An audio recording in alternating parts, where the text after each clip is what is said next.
What is up, you guys? It is your boy Phoenix Brenton here, and welcome to today's video. In today's video, we are going to be talking about the Buffalo Bills. And the Bills are definitely a team that, I'm not gonna lie, had, I think, by far one of the weirdest off seasons I think I've ever seen, which we'll talk about in today's video. But before we get in today's video, like and subscribe. We're on the road to getting 700 subscribers. And also, I have a playlist of all the teams in the NFL on my channel. If they're not there, it's probably because I haven't made it yet. And comment down below which team you want to see next. Now, why did I just repeat what I just said? Anyways, let's just get into the video. Ignore me for a second, God. The Bills. Why did I say they have one of the most weirdest off seasons or interesting off seasons, whatever? It's because of one simple reason. They fired their head coach despite they made it to the AFC divisional round. And whether or not that was a good move is you guys to determine. I honestly don't believe it was.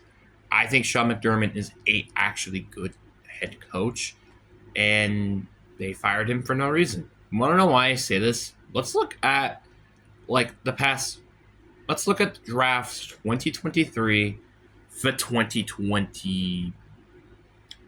Let's say to 2018. Let's say, right? 2023 produced two starters, none of which are actually great talent players. I mean, Dalton Kincaid is solid, but that's about it. 2022, James Cook was a great player. Terran Barrow, good player. Khalil Chanel was a good player. Christian Benford is a starter. 2021, Gregory Rousseau, good player. Spencer Brown is a starter. Duron Harmon, I'm not going to talk about him for obvious reasons. Anyway, 2020. Want to hear a fun fact about 2020?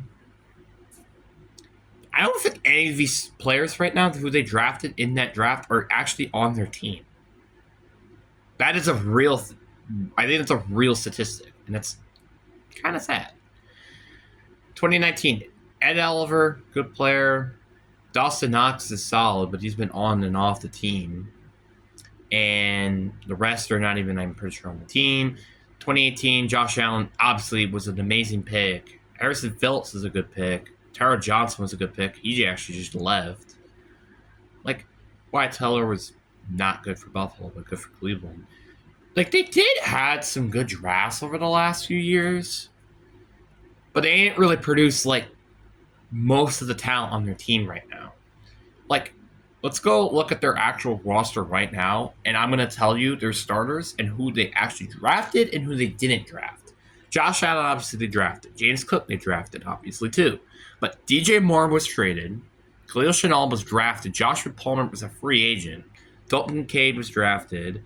Dylan Dotson, I believe, was traded or signed. I don't remember. Alec Anderson was... I don't know. It doesn't even say he was drafted in the specific rounds. Maybe he was undrafted or something. Connor McLaughlin, I think, was drafted by this team. No, he was drafted by Dallas, actually. So they signed him. Cease Torres, Spencer Brown were drafted. TJ Sanders, I think he was drafted by the Cardinals, if I'm not mistaken. No, he was actually drafted by Buffalo. Interesting. Ed Oliver was drafted by Buffalo. I don't think Dante Walker was. I mean, it don't really matter. I don't even know who that is. Bradley Chubb wasn't drafted by this team. Dorian Williams, I think, was. Gregory Rousseau was. Tyler Burnham was. Cole Bishop was. Christian Benford was. Geno Stone's a free agent. C.J. Gardner-Johnson's a free agent. And Maxwell Harrison was just drafted last year. So, yeah, they do have a few players that weren't particularly drafted. And some of those players as well, may I add, aren't particularly the greatest players in the world. And yet you fired the head coach instead of firing the GM. I'm just saying. Anyways, obviously they did add DJ Moore. I also think they had a pretty solid draft. Like, I think it was a solid, not great draft. I mean, adding TJ Parker was definitely a decent addition to the team. So, and again, I think my concerns with this team is their number one receiver. I think that's a pretty minor, like it's a bit of a concern. I like DJ Moore, but is he number one? Like, he hasn't proved that in quite some time. I'm gonna be honest. Their offensive line is a bit shaky. Their secondary is a bit shaky.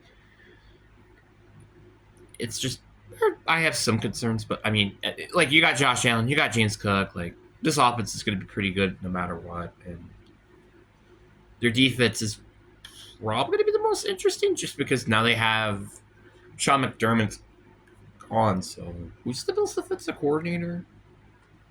Who's the Bills' defensive coordinator?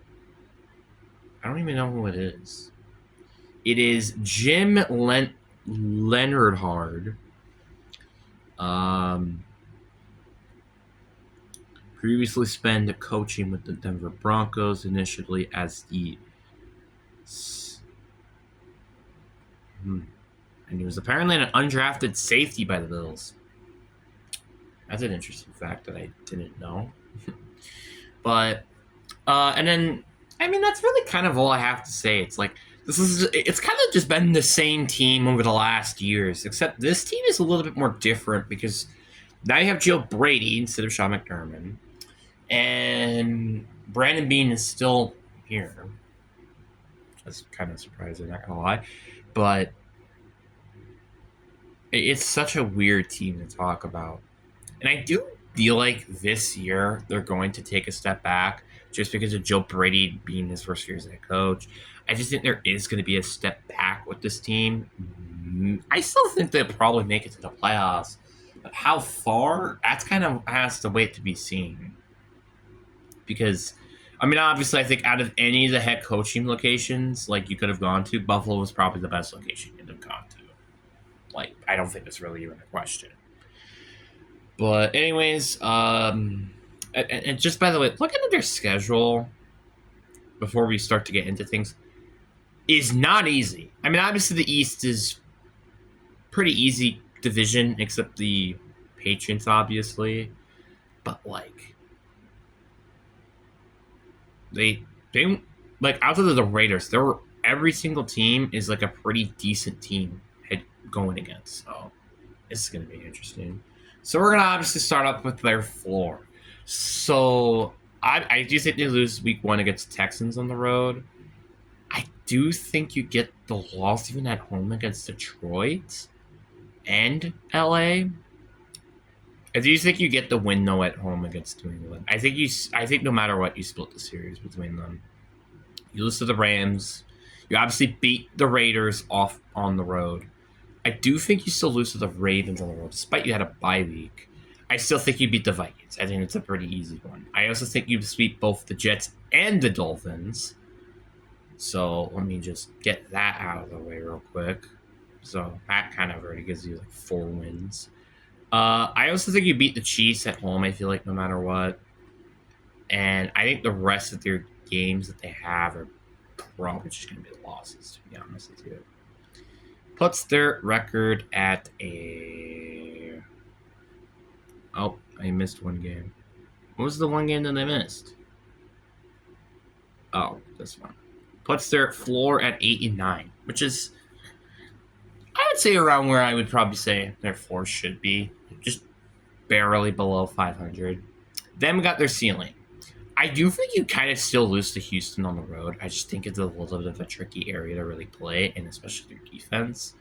But then you get the win at home, though, still against Detroit, and then you win against the Chargers. You beat the Patriots. I think you even beat the Rams on the road, because I feel like the Rams would be a little shaky against that team. I feel like kind of more. Bye week, you get the win then against Baltimore. Let's see what we got here. I mean, the next 2 games, actually, the next 4 games are all the same. I still actually 5, because I think you will lose to New England on the road, but you beat Green Bay on the road. You will beat Chicago at home. I still think you lose to Denver though on the road, and everything will stay the same. So their ceiling is 14-3. And I think this is a funny comparison because I just did the Lions video like not too long ago. The Lions ceiling is 15-2, but their floor is 7-10. So they have a wider floor or smaller floor slightly, but a slightly higher ceiling because of their schedule.